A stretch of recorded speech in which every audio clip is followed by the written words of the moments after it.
Hey guys, welcome to the Massive Iron Channel. I'm Steve Shaw, editorial director at TigerFitness.com, Muscle and Brawn Nutrition CEO. Guys, got a question from Bill. Bill wants to know if training longer than an hour is counterproductive, if it releases too much cortisol, if it's going to turn you catabolic, if you're going to die and lose all gains. This is a common belief in the industry.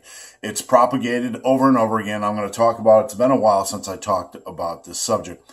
Before I do so, if you have a question, check out the link below. You can submit your questions. They come straight to my inbox. The best questions I turn into videos just like this. So, if you train longer than, the belief is if you train longer than an hour, you have all these negative things going on in your body. You have, the body's releasing too much cortisol. You're going to become catabolic. You're going to compromise your muscle gains, etc., etc.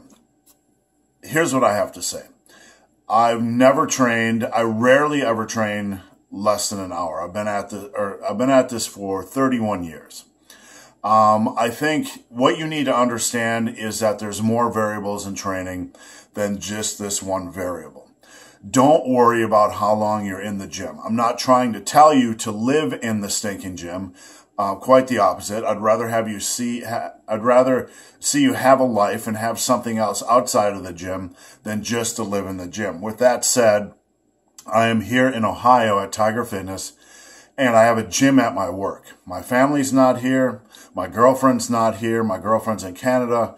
So when I get off work, I usually spend an hour and a half in the gym. I don't worry about the time in the gym, and I don't want you guys to worry about the time in the gym either.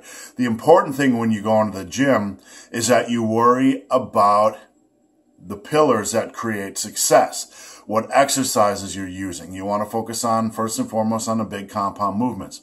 Do you have a progression plan? You need to focus on progressive overload. Are you making every set count? What is the point in going into the gym if you're not making each and every set count? Are you just in there to lift weights randomly and not consider progression, not consider how much each set, not value each set? Why are you even doing that set if you're not valuing that set, if you're not going to make it count?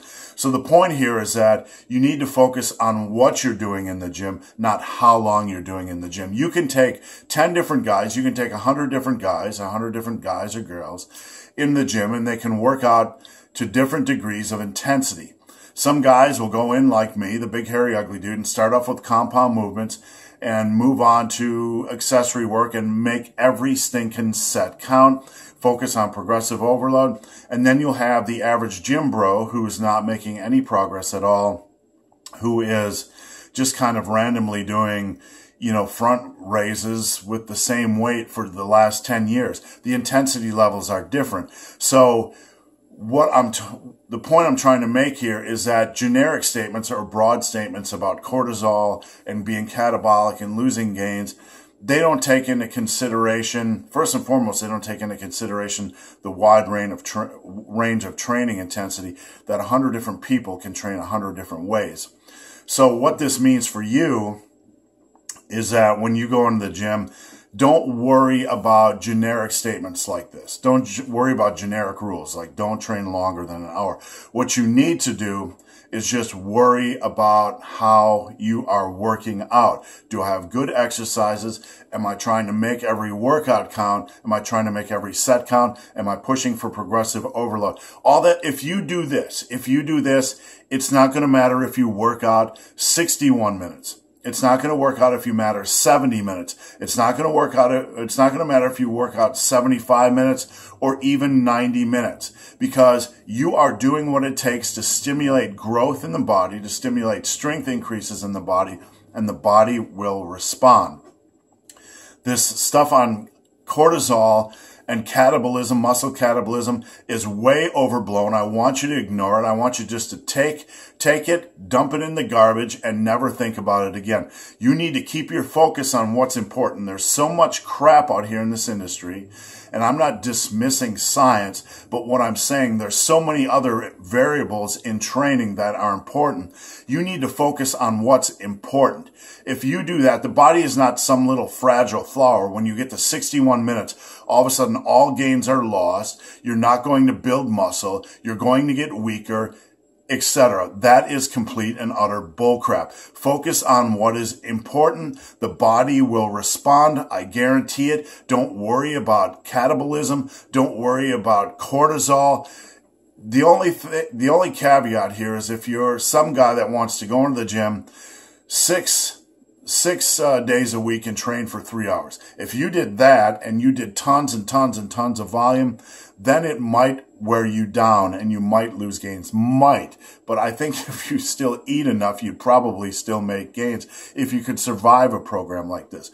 The body is not that frail. The body is not that fragile. So don't worry about how long you're in the gym. Don't purposely try to restrict and rush from exercise to exercise just because you have to get out of the gym before an hour's time, or else you're going to lose all gains. Don't focus on that. Focus on what is important.